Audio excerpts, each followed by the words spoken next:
ഞാൻ പറയുന്നത് കേൾക്കൂ. ഈ സമയത്തെങ്കിലും സീതയെ സുരക്ഷിതയായി തിരികെ ഏൽപ്പിക്കുക. അദ്ദേഹത്തെ നമസ്കരിക്കുകയും മാപ്പിരക്കുകയും ചെയ്യുക. അങ്ങയുടെ ജീവിതം അപകടപ്പെടുത്താതിരിക്കുക. ലങ്കയെ നശിപ്പിക്കാതിരിക്കുക. നമ്മുടെ സ്ത്രീകളുടെയും കുട്ടികളുടെയും ജീവൻ ബലിയർപ്പിക്കാതിരിക്കുക. യുദ്ധം ചെയ്യണമെന്ന അങ്ങയുടെ തീരുമാനത്തിൽ ഉറച്ചു നിൽക്കരുത്. അത് അങ്ങയുടെ പുകഴ്പെറ്റ ഗുണങ്ങളായ ഈശ്വരഭക്തിക്കും അർപ്പണഭാവത്തിനും എതിരായിരിക്കും. ഈ ദാരുണമായ തീരുമാനത്തിൽ തന്നെ അങ്ങ് നിർബന്ധം കാണിച്ചാൽ നാളിതുവരെ അങ്ങ് പ്രസാദിപ്പിച്ച പരമശിവൻ പോലും അങ്ങയെ പരിത്യജിക്കുമെന്നത് തീർച്ചയാണ്. സൽക്കർമ്മങ്ങൾക്കു മാത്രമേ ഈശ്വരകാരുണ്യം നേടാനാവുകയുള്ളൂ. ഇത്രയും നീചമായ കർമ്മങ്ങൾക്ക് ഈശ്വരൻ എങ്ങനെ നല്ല പ്രതിഫലം തരാൻ കഴിയും? രാവണന്റെ തെറ്റുകൾ തിരുത്തി നന്നാക്കാനും അദ്ദേഹത്തെ നാശത്തിൽ നിന്നും രക്ഷിക്കാനും ശ്രമിച്ചുകൊണ്ട് മണ്ഡോദരി ഇങ്ങനെ ദീർഘനേരം സംസാരിച്ചു. പ്രഭോ, അങ്ങ് എനിക്ക് എന്റെ സ്വന്തം ജീവനെപ്പോലെ പ്രിയപ്പെട്ടവനാണ്. ശ്രദ്ധിക്കൂ, രാമൻ സാധാരണ മനുഷ്യനായ രാജകുമാരനല്ല.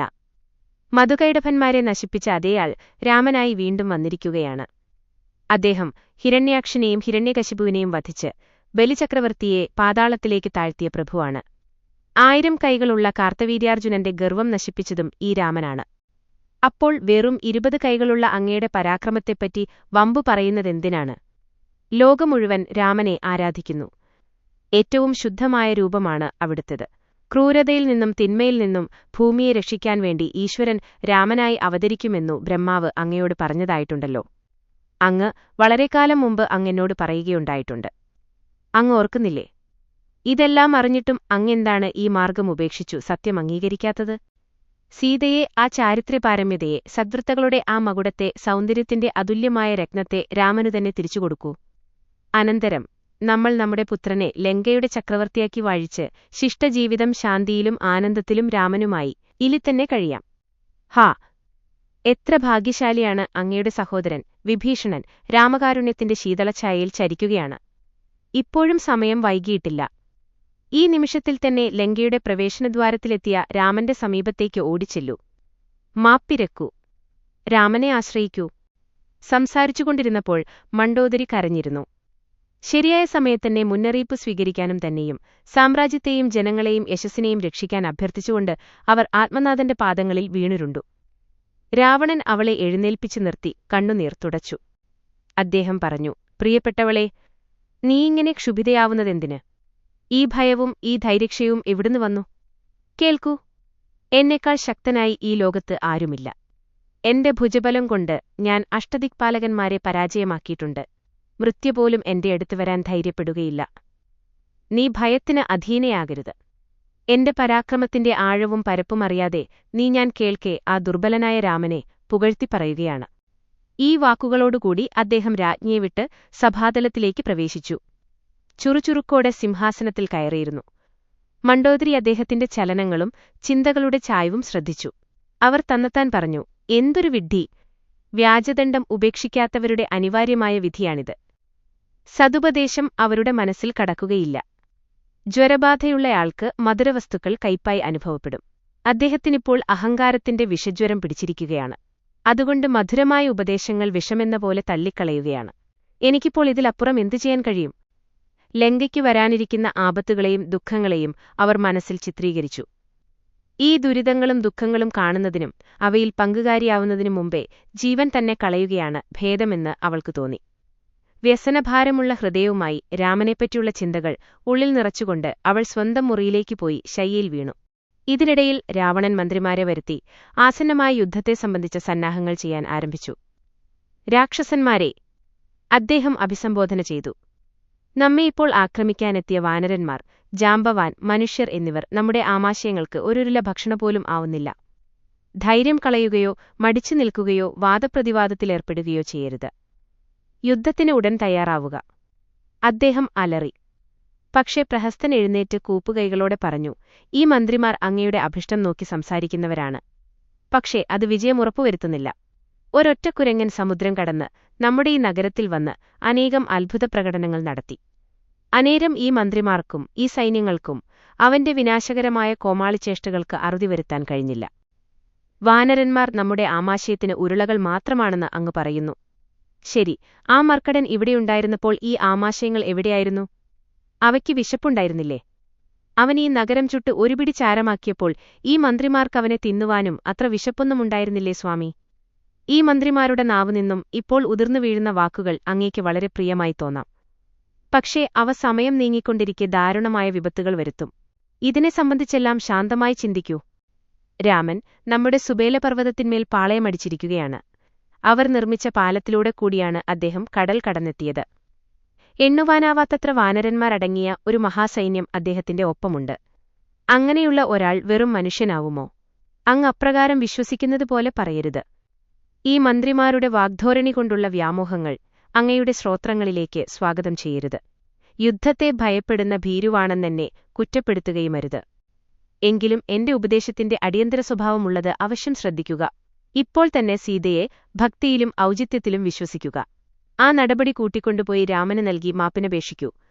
ആ നടപടി നമ്മുടെയും വംശത്തെ നാം നാശത്തെയും ലങ്കയെയും രക്ഷിക്കും. നിന്നും രക്ഷിച്ചിരിക്കുന്നുവെന്ന് അവകാശപ്പെടാം. ഇതാണ് നമുക്ക് നേടാൻ കഴിയുന്ന വിജയം. അല്ലെങ്കിൽ പരാജയത്തെയും നാശത്തെയും അഭിമുഖീകരിക്കുക. ഈ നിമിഷത്തിൽ തന്നെ തയ്യാറെടുക്കുക.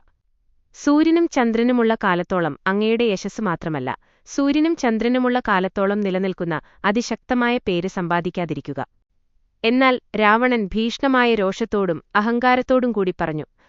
പ്രഹസ്തൻ നൽകിയ അഹിതകരമായ ഉപദേശങ്ങൾ കേട്ട് അദ്ദേഹം ക്രോധം കൊണ്ട് വിറയ്ക്കുകയായിരുന്നു. അനിയന്ത്രിതമായ ഒരലർച്ചയുടെ സ്വരത്തിൽ പ്രഹസ്തനെ അധിക്ഷേപപ്രവാഹത്തിൽ കൂടി ശകാരിച്ചു. വിഡ്ഢി, ഈ കൗശലം നിന്നെ ആരു പഠിപ്പിച്ചു? ഇത്രയും ജ്ഞാനം നീ എവിടെ നിന്നു നേടി? മുളകാട്ടിൽ തീപ്പൊരി ഉണ്ടാകുമെന്ന് കേട്ടിട്ടുണ്ട്. നീ എന്റെ ഗോത്രത്തിൽ ജനിച്ചവനാണ്. രാവണൻ ഉച്ചത്തിൽ പല്ലുഞെരിച്ചു. പരദൂഷണവും അസഭ്യവുമായ അധിക്ഷേപവാക്കുകൾ ഉറക്കെ പറഞ്ഞു. അവസാനമായി പ്രഹസ്തനെ സഭതലത്തിൽ നിന്നും ചവിട്ടിപ്പുറത്താക്കി. പക്ഷേ സഭതലം വിട്ടുപോകുന്നതിനു മുൻപ് രാവണനെ അന്ധനാക്കിയ അത്യഭിമാനത്തെയും കുറ്റപ്പെടുത്തിക്കൊണ്ട് അദ്ദേഹം തന്റെ നില വ്യക്തമാക്കി. രാക്ഷസവംശത്തിന്റെ വിനാശത്തിന് രാവണനാണ് കാരണമെന്നും അദ്ദേഹം പറഞ്ഞു. മാരകമായ പ്രഹരമേറ്റ് അവസാന ശ്വാസംനായി കാത്തിരിക്കുന്നയാൾക്ക് ഔഷധവും പ്രയോജനപ്പെടുകയില്ല എന്ന് പ്രഹസ്തൻ സ്വയം ആശ്വസിച്ചു. അങ്ങനെ എന്റെ സതുപദേശം എന്റെ അച്ഛൻ നിഷ്ഫലമായി തോന്നി, അദ്ദേഹം സ്വയം പറഞ്ഞു. അദ്ദേഹം നേരെ അമ്മയുടെ അടുത്തേക്ക് ചെന്നുണ്ടായതൊക്കെ വിവരിച്ചു പറഞ്ഞു.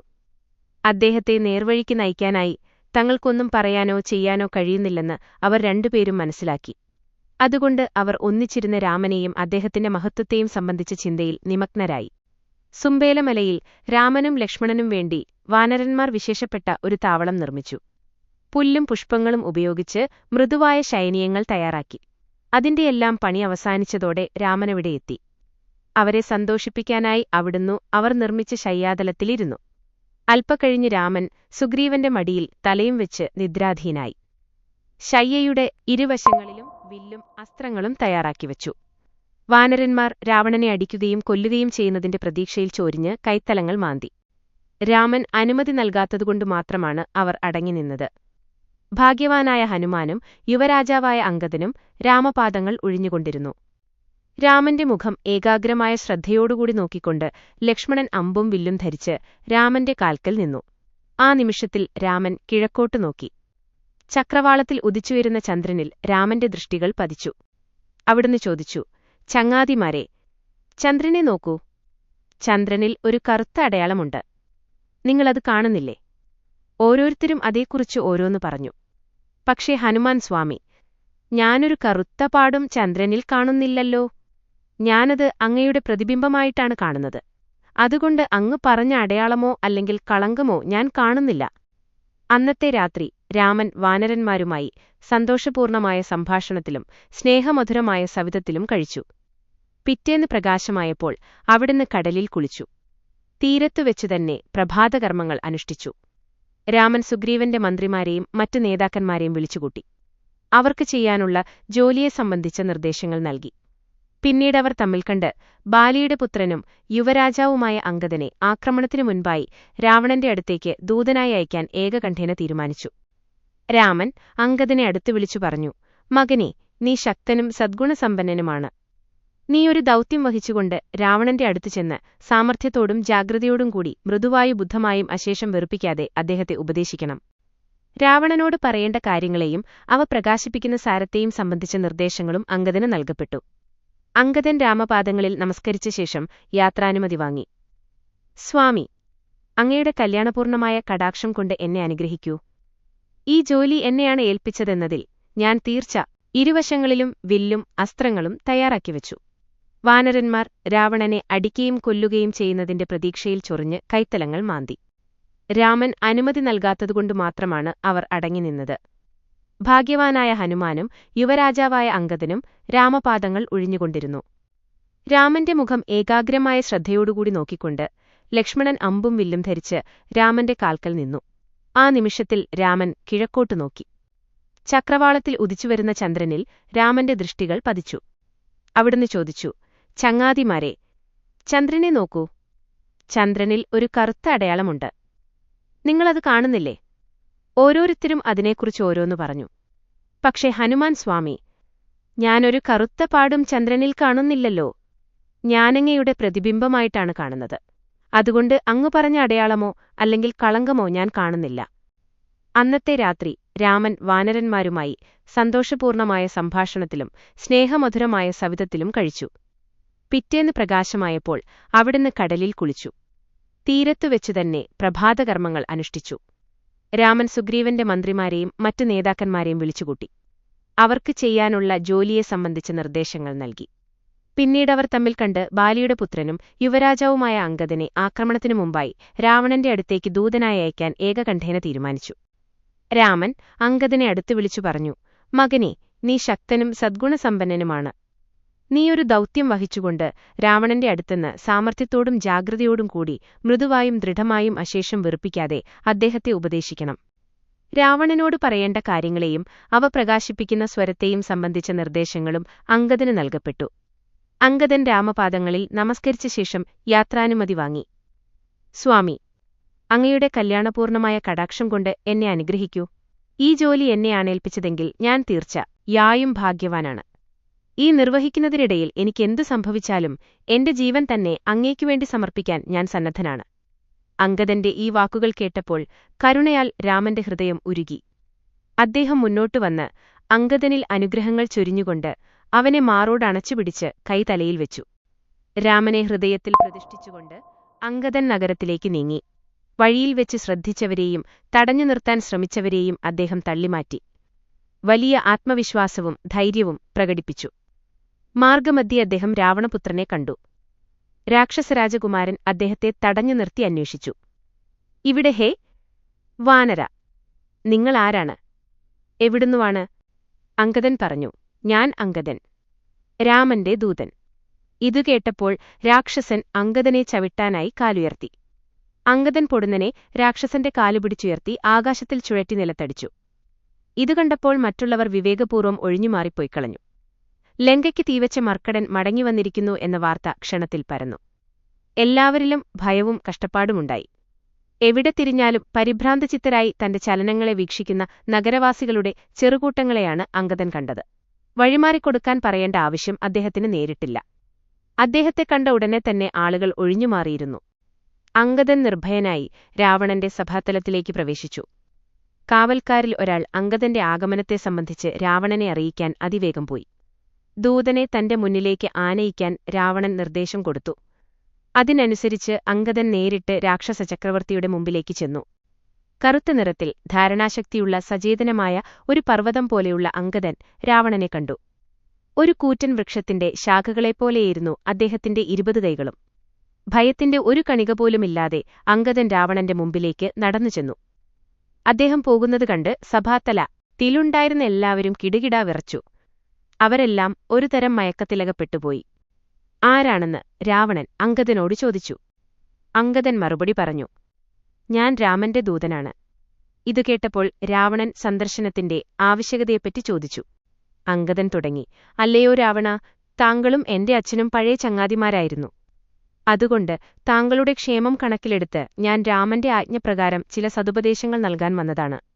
അംഗദൻ മൃദുവായും അനുനയക്ഷമമായ രീതിയിലും തുടർന്നു. സർവ്വലോകമാതാവായ ജനകപുത്രിയെ താങ്കൾ തട്ടിക്കൊണ്ടുവന്നു.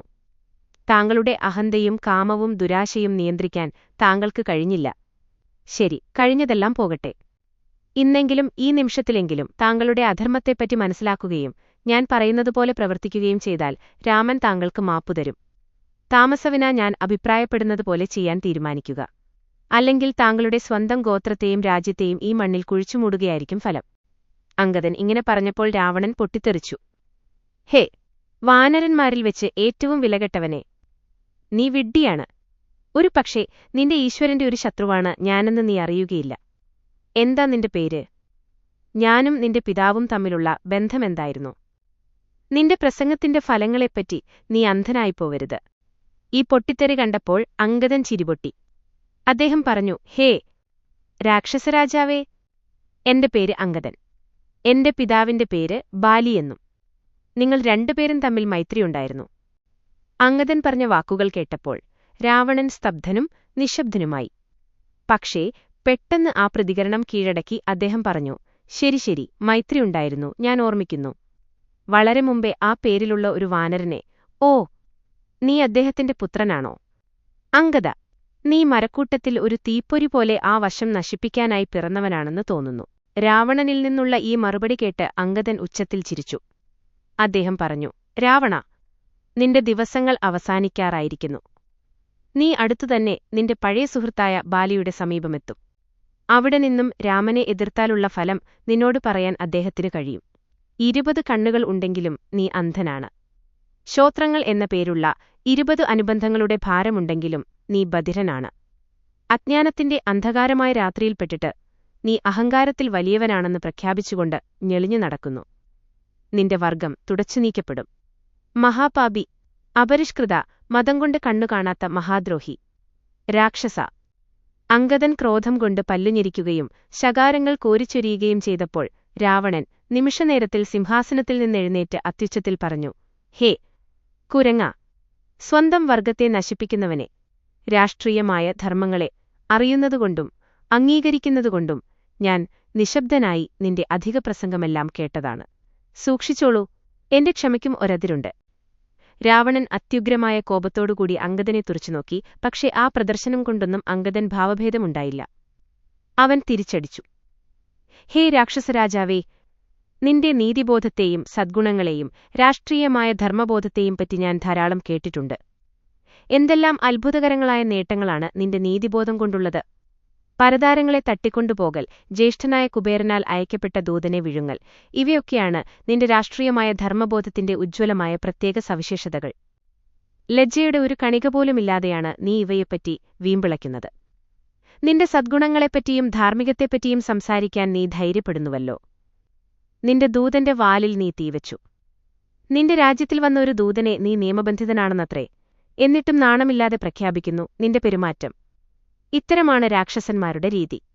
അങ്ങനെയുള്ള നിനക്ക് രാഷ്ട്രീയമായ ധർമ്മബോധത്തെപ്പറ്റി ഒരക്ഷരവും ഉച്ചരിക്കാൻ അവകാശമില്ല. നീ ഏറ്റവും നിന്ദ്യനായ പാപിയാണ്. നിർത്തലോ നിയന്ത്രണമോ സങ്കോചമോ ഇല്ലാതെ അംഗദൻ തുടരുന്നു.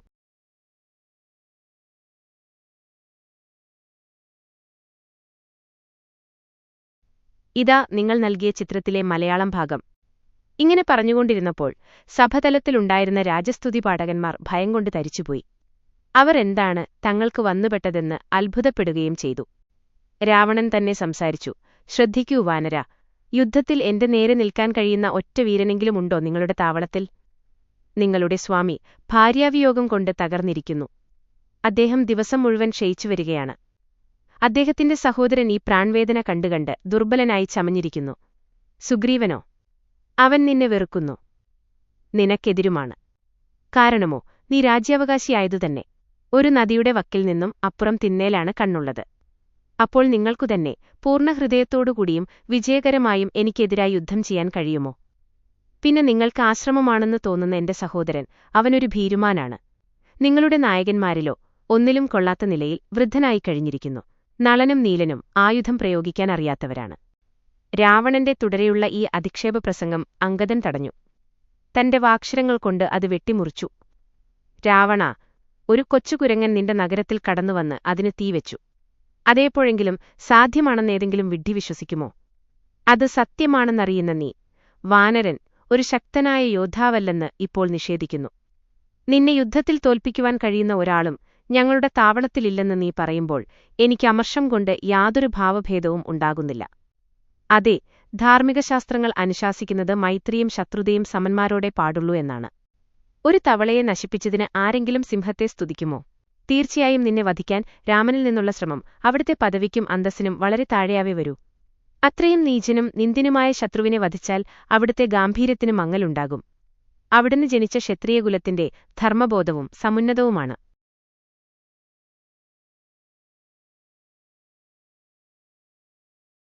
ഈ ചിത്രത്തിലുള്ള മലയാളം പാഠഭാഗം താഴെ നൽകുന്നു. ദുർവൃത്തനായ, വിലകെട്ട, സംസ്കാരശൂന്യനായ പാപി, നീ വാനരന്മാരുടെ കൈയാൽ മാത്രമാണ് മരിക്കേണ്ടത്. രാവണൻ ഭീകരമായി അട്ടഹസിച്ചു. വൃത്തികെട്ട കുരങ്ങ, നിന്റെ അരയ്ക്ക് ചുറ്റും കെട്ടിയ കയറിൽ പിടിച്ച് മനുഷ്യൻ കൽപ്പിക്കുന്നതിനനുസരിച്ച് നീ ആപ്പാടനം ചെയ്യുകയും നാണമില്ലാതെ അങ്ങോട്ടുമിങ്ങോട്ടും ചാടുകയും ചെയ്യുന്നു. അവൻ പഠിപ്പിക്കുന്ന സൂത്രങ്ങൾ നീ പഠിക്കുന്നു. അവൻ കൽപ്പിക്കുമ്പോൾ അവ കാണിക്കുകയും ചെയ്യുന്നു. അതുവഴി അവൻ കാണികളിൽ നിന്നും ചില്ലറത്തുട്ടുകൾ ശേഖരിക്കുന്നു. നിന്ദാദർഭമായ ഈ അഭിപ്രായങ്ങൾ അംഗദൻ സഹിക്കാൻ കഴിഞ്ഞില്ല. രാവണ, നിനക്ക് മൃഗങ്ങളെപ്പറ്റി മാത്രമേ അറിഞ്ഞുകൂടൂ എന്ന് തോന്നുന്നുവല്ലോ. നീ പ്രഭുവിനെപ്പറ്റി, ഈശ്വരനെപ്പറ്റി, വിധിയെപ്പറ്റി, ശിരോലിഖിതത്തെപ്പറ്റി അറിയാൻ ശ്രമിച്ചിട്ടില്ല. എന്തിന്? നീ അറിയുന്നതിനേക്കാളധികം വാനരന്മാർ നിന്നെ പഠിപ്പിച്ചിട്ടില്ലേ? അവർ നിന്റെ ക്രീഡാവനങ്ങൾ തകർത്തിരിക്കുന്നു. അവർ നിന്റെ പുത്രനെ കൊന്നിരിക്കുന്നു. അവർ നിന്റെ നഗരത്തെ ഒരുപിടി ചാരമാക്കി. അവർക്കിനിയും ഒരിടവും കൂടി കാണിക്കാനുണ്ട്. അവർ നിനക്ക് ഉചിതമായൊരു ശിക്ഷ നൽകും. നീ അനുഭവിക്കേണ്ട വിധിയിൽ നിന്നും രക്ഷപ്രാപിക്കുന്നതിനായി ഞങ്ങൾ നിന്നെ അനുവദിച്ചു. നല്ല ഉപദേശത്താലും പരുഷമായ സത്യത്താലും നിന്റെ ഹൃദയം രോഗവിമുക്തമാകുമെന്ന് ഞങ്ങൾ കരുതി. ഇല്ല, നിനക്ക് ലജ്ജയേയില്ല, പശ്ചാത്താപത്തിന്റെ ചിന്തയേയില്ല. നിനക്ക് ധാർമ്മികതയുടെ ശകലം പോലുമില്ല, ആർജവത്തിന്റെ ശീലമേയില്ല. എന്തൊരു കഷ്ടം, എന്തൊരു ദുര്യോഗം! നീ ഇപ്പോഴും വിഭീഷണന്റെ നേരെ ക്രോധം കൊണ്ട് പല്ലുഞെരിക്കുകയും ഭീരു, രാജ്യദ്രോഹി എന്നിങ്ങനെ അദ്ദേഹത്തെ ചീത്ത പറയുകയും ചെയ്യുന്നു. നീ നിന്റെ ശരീരത്തിന്റെ ഭാരം കൊണ്ട് ഭൂമിയുടെ ഭാരം വർദ്ധിപ്പിക്കുകയാണ്. എത്ര വേഗം നിന്നെ ഇവിടെ നിന്നും നിഷ്കാസനം ചെയ്യുന്നുവോ അത്രയും നന്ന്. തെരുവീഥികളെ കുറച്ച് ശല്യപ്പെടുത്തുന്ന ശുനകനേക്കാൾ നികൃഷ്ടനാണ് നീ. നിനക്കുള്ള ദോഷങ്ങൾ അവയ്ക്കില്ല. അവരുടെ ജീവിതമാണ് നിന്റെ ജീവിതത്തേക്കാൾ കൂടുതൽ ശ്രേഷ്ഠമെന്ന് നീ വേഗത്തിൽ തന്നെ മനസ്സിലാക്കും. കീഴ്നടപ്പോ മര്യാദയോ വകവയ്ക്കാതെ അംഗദൻ രാവണന്റെ മേൽ ശകാരം ചൊരിഞ്ഞു. ഇത്രയും ശക്തിമത്തായ വാഗ്ദണ്ഡം രാവണൻ സഹിക്കാൻ കഴിഞ്ഞില്ല. അംഗദ, ശരീരശക്തി കൊണ്ട് മാത്രം കേല. സശീവരം പൊക്കിയ മഹാവീരനായ പരാക്രമി ഞാൻ എന്ന് മനം നിറഞ്ഞു പരിചെടുത്ത് ശിരസ്സുകളെക്കൊണ്ടാണ് ഈ രാവണൻ പൂജിക്കുന്നത്. ആരുടെ നാമം കേട്ടാൽ മഹാബലവാന്മാർ പോലും വിറയ്ക്കുമോ ആ വീരയോദ്ധാവാണ് ഞാൻ. നിന്റെയും നിന്റെ യജമാനന്റെയും പുച്ഛിച്ചുകൊണ്ടുള്ള നിന്റെ ജൽപ്പനം നിർത്തൂ. പക്ഷെ അംഗദൻ നിർത്താൻ തയ്യാറായിരുന്നില്ല. അദ്ദേഹം തന്റെ ആക്രമണം തുടർന്നുകൊണ്ടിരുന്നു. ഓ അഹങ്കാരി, വിഡ്ഢി! ഇങ്ങനെ ചിലയ്ക്കാതെ നിന്റെ ശ്വാസം ഏതെങ്കിലും നല്ല കാര്യത്തിന് ഉപയോഗിക്കൂ. രാമനെ പുച്ഛിക്കാതെ രാമന്റെ ഗുണങ്ങൾ പാടൂ. രാമനെ അധിക്ഷേപിച്ചാൽ ഇപ്പോൾ നിന്റെ ചുമലന്മേലുള്ള ആ തലകൾ രാമബാണമേറ്റ പന്തുകൾ കണക്കെ തെറിച്ചു വീഴും. പന്തുകളിലെ അടിയോടെ അടിച്ച് അങ്ങോട്ട് തട്ടിത്തെറിപ്പിക്കും. ഞങ്ങളുടെ രാജാവായ സുഗ്രീവന്റെ ദൂതനാണ് ഞാൻ. എനിക്ക് ദൗർഭാഗ്യവശാൽ ശ്രീരാമനിൽ നിന്നും കൽപ്പനകളൊന്നും കിട്ടിയിട്ടില്ല. അവർക്കുള്ള അവസരം ഇല്ലാതാക്കാൻ ഞാൻ ആഗ്രഹിക്കുന്നില്ല. അതല്ലായിരുന്നുവെങ്കിൽ ഒരു നിമിഷത്തിനുള്ളിൽ നിന്റെ ജീവൻ ഞാൻ അവസാനിപ്പിച്ച് ജഡം സമുദ്രത്തിലേക്കെറിയുമായിരുന്നു. ഈ ഭീഷണിയോടുകൂടി അംഗദൻ ഒരു ഭയാനകമായ പ്രതിഭാസമായി വളർന്നു. സിംഹത്തെപ്പോലെ അദ്ദേഹം കൈത്തലം കൊണ്ട് നിലത്തടിച്ചു. ഈ അടികളുടെ ഫലമായി ഭൂമി കുലുങ്ങി. രാവണന്റെ 10 തലയിലുമുണ്ടായിരുന്ന കിരീടങ്ങൾ ഇളകിത്തെറിച്ച് നിലം പതിച്ചു. രാവണൻ സിംഹാസനത്തിൽ നിന്നും വീണു. പക്ഷെ പെട്ടെന്ന് തന്നെ സമനില കിട്ടി. അംഗദൻ ആ 10 കിരീടങ്ങളിൽ 4 പെറുക്കിയെടുത്ത് അത്യന്തം ശക്തിയോടെ നിശ്ചിതമായ ലക്ഷ്യബോധത്തോടെ എറിഞ്ഞ് രാമന്റെ താവളത്തിൽ അവിടെയുള്ള മുമ്പിൽ അത് വീഴ്ത്തി. ഈ അസാധാരണ വസ്തുക്കൾ കണ്ട് അവിടെയുണ്ടായിരുന്ന വാനരന്മാർ അത്ഭുതപ്പെട്ടു. രത്നഖചിതങ്ങളായ മകുടങ്ങളുടെ സൗന്ദര്യങ്ങളെയും വൈശിഷ്ട്യങ്ങളെയും അവർ അന്യോന്യം വർണ്ണിച്ചു. അവ ആകാശത്തിൽ കൂടി വരുമ്പോൾ ഗ്രഹണകാരണമായ രാഹുവിനെപ്പോലെ തോന്നിയെന്ന് അവിടെയുള്ളവർ പറഞ്ഞു. ഇതെല്ലാം കണ്ട് കോപത്താൽ ഇളകി രാവണൻ ആജ്ഞാപിച്ചു, ഈ വാനരനെ ബന്ധിക്കുവിൻ, ഇവനെ വിടരുത്, ഇവനെ ഭക്ഷിക്കൂ. എന്നിട്ട് കൽപ്പന കൊടുത്ത ശേഷം ദശമുഖൻ അന്തർഗൃഹത്തിലേക്കു പോയി. അംഗദൻ ഉറക്കെ പറഞ്ഞു, ലജ്ജാവഹം! എന്തിന് ഈ ശക്തിയെയും പരാക്രമത്തെയും സംബന്ധിച്ച വീമ്പിളക്കൽ? പോ, കടലിന്റെ അടിയിൽ പോയി ചാവും വരെ ശ്വാസം നിർത്തൂ. സ്ത്രീ ചോര! വിഡ്ഢി! കാമഭ്രാന്തനായ പൊണോ! പടക്കളത്തിൽ ഞാൻ നിന്റെ നാവു പറിച്ചെടുത്ത് കാക്കകൾക്ക് തീറ്റയായി കൊടുക്കും, സൂക്ഷിച്ചോളൂ. വിദ്വേഷപൂർണമായ ക്രോധാവേശത്തിൽ അംഗദൻ പല്ലുഞെരിച്ചു. രാവണൻ മടങ്ങിവന്ന് സഭതലത്തിലുണ്ടായിരുന്ന രാക്ഷസന്മാരോട് പറഞ്ഞു, അവന്റെ കാൽ പിടിച്ചു പൊക്കി നിലത്തെറിയൂ, അവന്റെ തല തകർത്തുകളയവിൻ. ഇതുകേട്ട് മേഘനാഥൻ എഴുന്നേറ്റ് ചെന്ന് വളരെ ബലം പ്രയോഗിച്ച് അംഗദനെ കാലിൽ പിടിച്ച് പൊക്കിയെറിയാൻ ശ്രമിച്ചു. അനേകം പേർ അവനെ സഹായിക്കാൻ പാഞ്ഞെത്തി. പക്ഷേ അവരെത്ര പേരുണ്ടായിട്ടും അംഗദന്റെ കാലടികൾ അനയ്ക്കാൻ പോലും അവർക്ക് കഴിഞ്ഞില്ല. അപമാനപൂർണരായി ഇതികർത്തവ്യതാമൂഢരായി അവർ നിലത്തു വീണുരുണ്ടു. അനന്തരം ദേവാന്തകൻ വന്ന് പലവിധത്തിലും പിടിച്ച് കാലടികൾ നീക്കാൻ നോക്കി. അവനും നാണിച്ചു തോറ്റുമടങ്ങി. ഒടുവിൽ രാവണൻ തന്നെ ആ അസാധ്യകൃത്യത്തിനൊരുങ്ങി.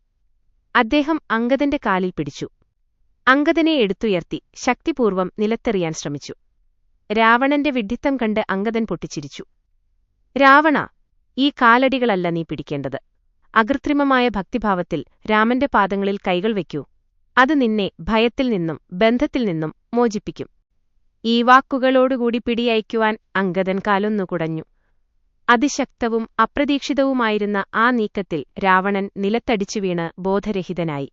അദ്ദേഹത്തിന്റെ പ്രഭാവവും തേജസ്സും നഷ്ടപ്പെട്ടു. അദ്ദേഹത്തിന്റെ മുഖങ്ങളിലെല്ലാം ലജ്ജാബോധം പ്രകടമായി. വിളർത്തു നിർവീര്യനായിപ്പോയി. പകൽ വെളിച്ചത്തിൽ ചന്ദ്രനെപ്പോലെ അദ്ദേഹം നിഷ്പ്രഭനായി കാണപ്പെട്ടു. രാവണന്റെ ഈ സ്ഥിതി കണ്ട് അംഗദൻ ആ ഭീരുവുമായി ഇനി സംഭാഷണം തുടരേണ്ടതില്ലെന്നു തോന്നി. രാവണൻ ചില സതുപദേശ